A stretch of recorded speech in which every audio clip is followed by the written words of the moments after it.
Hey guys, and welcome to the shop. I'm Jared, and this is the Questionable Garage. Now, I've got something really exciting. A lot of you have been asking when it was gonna happen. We have some new merch. March 16th, our bunker branding page is getting updated. I will have a new link for you where we're excited to introduce the Questionable Garage shirt. We've got stickers, we've got the Do Stuff sticker pack. We have a shirt for Earl. I like big blocks, and I cannot lie. I love how that thing came out. It looks amazing. The designers killed it. And we've got the, well, I make questionable choices, not stupid ones shirt. You can proudly let everyone know you're not stupid, you're questionable. And we've also redesigned some of the other shirts, just really adding the Q nut to them. And also all of the proceeds for the next 2 months from the Pura Shop Supervisor shirt are gonna get donated to a Pyrenees charity as well, which I'll announce when we get to announce the donation amount. So watch for that link on a community post as soon as I have it from Bunker Branding, and it's gonna be awesome for you guys to sport the new logo. And I appreciate the support and so many of you asking for it for so long. All right, let's address the title. The title's not clickbait. One of my childhood dream cars, I'm putting up for sale. It has not been an easy decision. I have put off actually starting and filming this for a couple days because it's not easy to get through. Let me set the story for you, or set the tale. A lot of us car guys, we grew up playing video games. We were a fan of racing games. Depending on your generation, it depends on what game you played. And I grew up with the original Gran Turismo. If we go way back to little Jared, I've always loved Toyotas, and every time I started up a brand new campaign and picked my car, I looked for one particular car from Toyota. And it was almost always there in the beautiful green, and that would be the Toyota Supra Twin Turbo R. The car we never got in the United States. It was something that was only ever a dream. So, like most of you, those video game cars kind of helped drive your passion and what you wanted to end up getting as your first car, or a project car, or a goal car. Obviously the Toyota Supra. I could not get a Twin Turbo R here in the United States, so I was able to find a 1982 Toyota Supra, which I modified, had a lot of fun with, and would go into the parts store where I would see Valvoline VR1 racing oil, which of course I would buy because my Supra was a racing car. Turns out I was making the right choice. Valvoline has a lot of really good stuff for cars that are driven hard, and trust me, a teenager driving a Supra, it was driven way harder than I think anyone ever meant for it to be. And well, that kind of just continued fueling the passion and love for the Supra. Having my first one, I got to relive a little bit of that recently with the Southern Classic when we tracked down an 82 Supra last minute to make the run in, and had a ton of fun. But it wasn't the Twin Turbo R. It was something, again, you could only get in Japan, Europe, never came to the United States until it was 25 years old. At 25 years old, they now became legal for import. Thank you for Mercedes for forcing the gray market laws and keeping all the cool cars out of the United States for way too long, just so you could charge a little bit more. Good job, Mercedes. But anyway, 2016, I was finally in a position where I could make my dream a reality. In 2016, I was able to make my childhood dream, my favorite video game car, just the perfect third-gen Supra, mine. I would regularly check. There are several different importers in the country, and Japanese classics out of Virginia, they tend to bring in the best quality, and I always watch their website like a hawk. And I finally saw coming soon, Twin Turbo R in the green, everything perfect. And I would just hound them. And I was like, let me put a deposit down. And they're like, we don't take deposits till the cars are here. And I refreshed, checked my email, and it finally showed that it was in their warehouse. And I called them up, and I'm like, I'm gonna put a deposit down. And they're like, well, hey, before we take your money, let us talk to you a little bit about the car. Now, before we get to the buying experience, let's talk about the Twin Turbo R. The third generation Supra gets a lot of kind of bad rap of not being that good. The 7M and 7M GTE, the turbo, non-turbo variants that were found in the United States, was a 3-liter, either single turbo or non-turbo engine.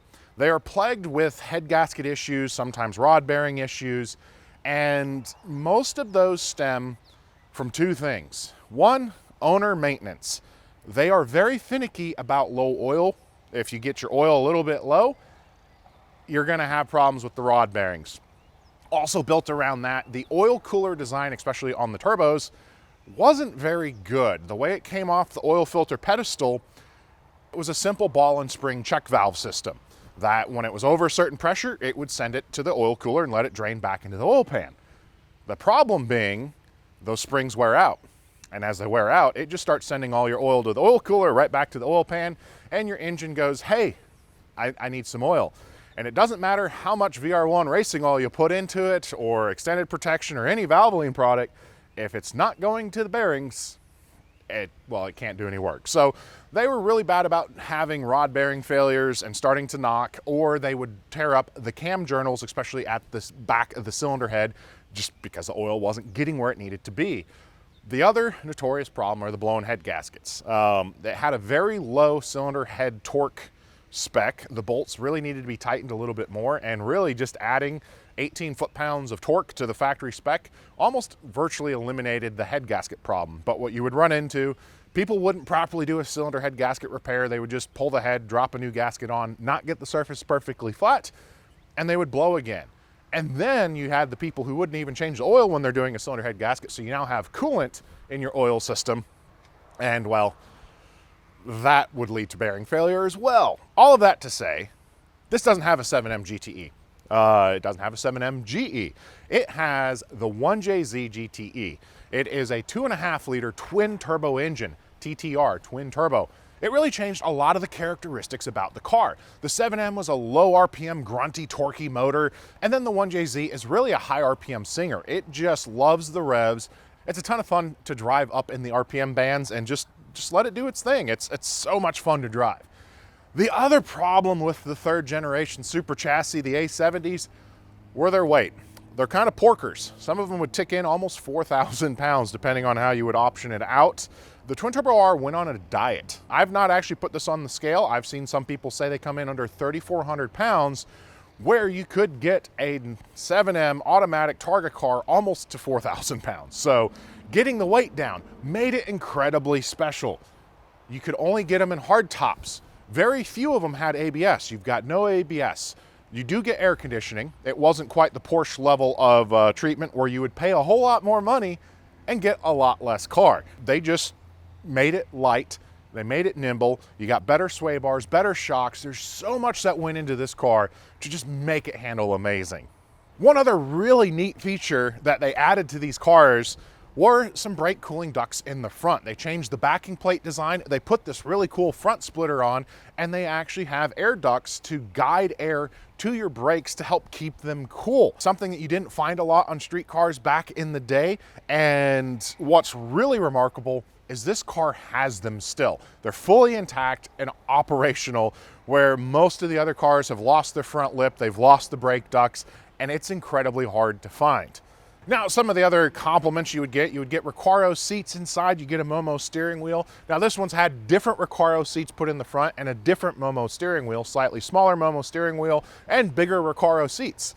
From what Japanese Classics were able to tell me is it came from Kobe, Japan. So I just pictured an overweight Japanese farmer, beef farmer.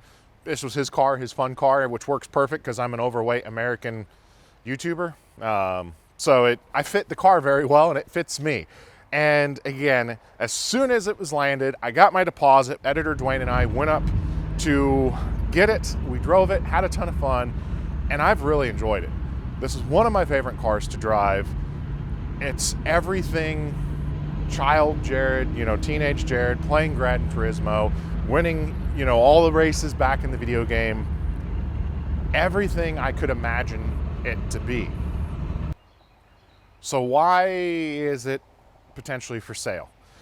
Well, first, before we kind of get too deep into that, I do want to thank the video partner Valvoline honestly for the motivation. All of the vehicles in my fleet run Valvoline. The wife's daily driver has got the extended protection. I actually run the extended protection synthetics in the twin turbo R. We've got their gear oil, their differential oils. The dually runs the heavy duty oil. They have got a product for everything in your garage. You can head on over to the Valvoline.com vehicle finder. You tell it what you drive and they will help you make sure you get the right gear oil, transmission fluid, engine oil, coolant. So you're going to get the right fluids to protect your car and have a lot of fun. So I said Valvoline is kind of to blame. The reason, I don't want to say they're to blame that I'm selling this car, they just really helped me think and kind of readjust some priorities. Valvoline was the original motor oil, and part of one of their big campaigns this year is they've been kind of asking us for some of our childhood memories, some of our firsts, some of our wrenching on cars, and just what cars were most meaningful to you. Well, I love the twin turbo R. It is an absolutely phenomenal car, but as we had those conversations, I kept mentioning one particular car, and they keep saying, well, why don't you work on it? Why aren't you working on it? And they've kind of posed a challenge to me, and I honestly agree with them. So, you know, I love this car. It is phenomenal. It is everything that childhood me thought the twin turbo R was going to be. Had a lot of memories, but it's not the heart car. Car people are going to get this. There's one car in your ownership history that means the most to you. And I'm not joking up when I think about this, except I am. But let's talk about that car. Yeah, the car I'm selling, the childhood dream cars for a non-functioning Toyota Supra. This is my 1989 Toyota Supra. It was a single turbo, factory 7M GTE automatic car, but it means way, way more. That's childhood memories. This is growing up and a lot of life memories. You've seen it in the background a lot. You've asked questions, and Patrick and the Valvoline team are like, quit waiting, get it built. And it's kind of dumb to have such a hard time talking about a car.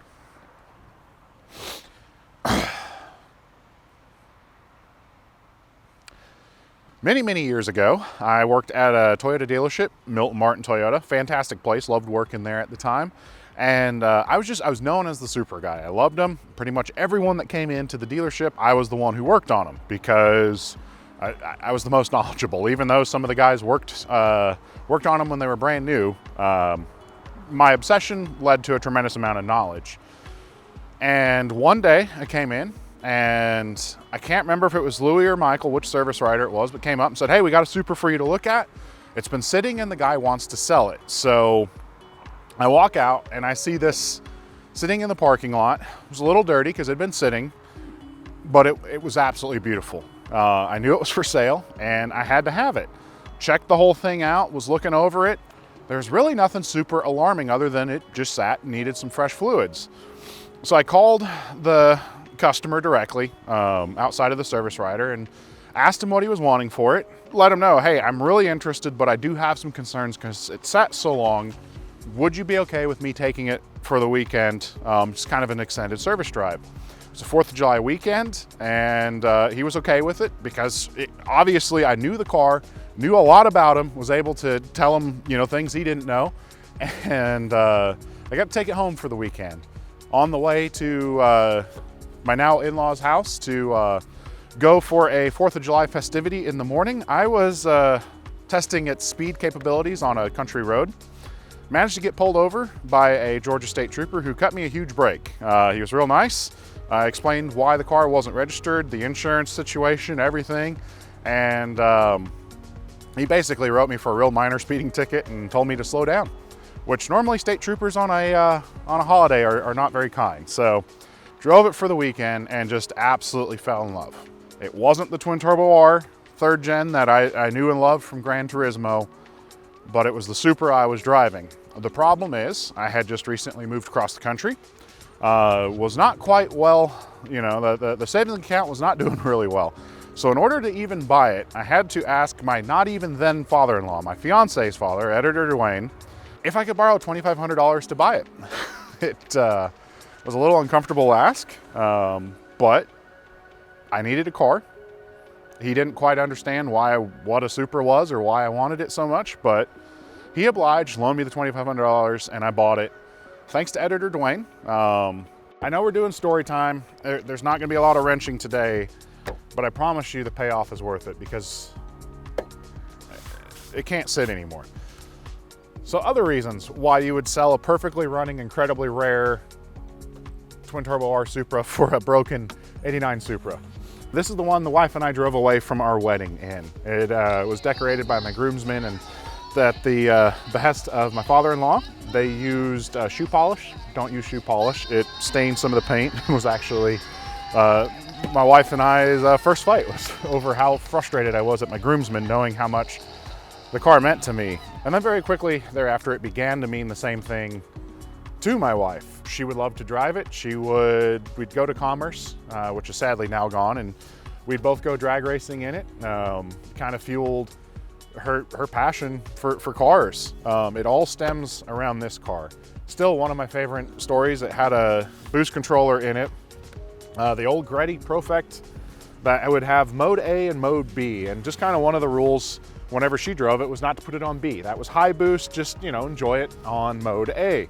And one evening she just seemed very sheepish. She had driven the Supra that day, and I didn't quite understand, why she was a little bit off. So I finally asked her what was up, and she's like, "You promise you won't be mad?" And I'm like, "Well, no, I promise I won't be mad. What happened?" And she told me that she drove the Supra on mode B. And I'm like, all right, why was that the choice? And she described a Honda Civic that kept revving at the pretty girl in a Supra at a red light.